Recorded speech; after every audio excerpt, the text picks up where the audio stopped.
Alright mga idol, tuloy tayo sa ating biyahe. Katatapos lang natin magpahinga at uminom ng tubig. Didiretsuhin na natin ito mga idol, papuntang Makati City. Aha, ayan.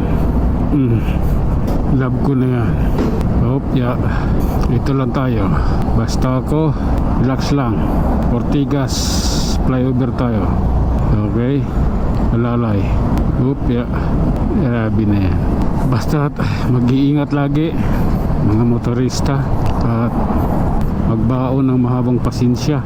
Yun yung kailangan natin mga lalo na mga riders. Hindi mo kailangan makipagsuntukan, di ba? Para sabihin magaling ka, malakas ka, makipagsuntukan ka, katangahan yun. Hindi mo kailangan ng ganun. Ang kailangan mo lang mapagpasensya ka, huwag mainitin ang ulo. Yun lang, solve ka na dun. Magtatapang-tapang ka tapos may dalang kutsilyo yung kalaban mo. Paano pag sinaksa ka?